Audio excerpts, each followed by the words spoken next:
இதுதான் 10th scan copy application form. Left சைடில் name of the கேண்டிடேட்டில் உங்கள் நேமை பிளாக் லெட்டரில் எழுதிக்கிங்க. ரைட் சைடில் உங்கள் எக்ஸாம் ரோல் நம்பரை ஃபில்அப் பண்ணிவிடுங்க. நீங்கள் எந்த சப்ஜெக்ட்டுக்கு ஸ்கேன் காப்பி அப்ளை பண்ண போகிறீங்களோ அந்த பாக்ஸை மட்டும் டிக் பண்ணிவிடுங்க.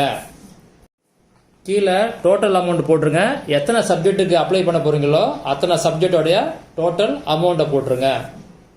கீழே total number of subjects applied for scan copy இந்த பாக்ஸில் எத்தனை சப்ஜெக்ட்டுக்கு அப்ளை பண்ண போகிறீங்களோ அத்தனை சப்ஜெக்ட் நம்பர் போட்டுருங்க. அடுத்தது இன்ஸ்ட்ரக்ஷன் கொடுத்துருக்காங்க.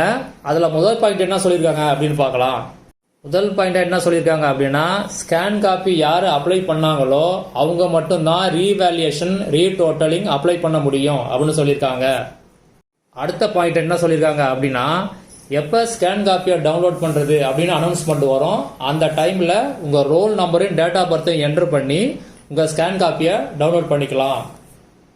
ஸ்கேன் காப்பியை நீங்கள் டவுன்லோட் பண்ண பிறகு ரீவேல்யூஷன் இல்லைன்னா ரீடோட்டலிங் நீங்கள் அப்ளை பண்ணணும். அதுக்கு பிறகு ரிசல்ட் டிக்ளேர் பண்ணுவாங்க, ஆன்லைனில் டிக்ளேர் பண்ணுவாங்க.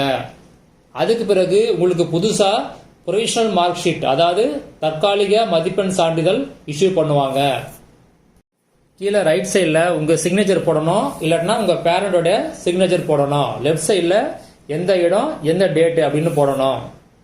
அடுத்தது நோட். அதில் என்ன சொல்லியிருக்காங்க அப்படின்னா, இந்த அப்ளிகேஷனை ஃபில்அப் பண்ண பிறகு நீங்கள் பேமெண்ட்டை கேஷாக தான் கட்டணும்.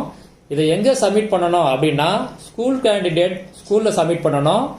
பிரைவேட் கேண்டிடேட் எங்கே எக்ஸாம் எழுதுறீங்களோ அந்த எக்ஸாம் சென்டரில் நீங்கள் ஹேண்ட் ஓவர் பண்ணணும். ஸ்கேன் காப்பியோட அப்ளை டேட்டு 20/5/2025 24/5/2025 வரை. இந்த அப்ளிகேஷன் ஃபார்மோட லிங்கை வீடியோ டிஸ்கிரிப்ஷனில் கொடுத்துருக்கேன். ஒரு தடவை செக் பண்ணி பார்த்துட்டு டவுன்லோட் பண்ணிக்கோங்க.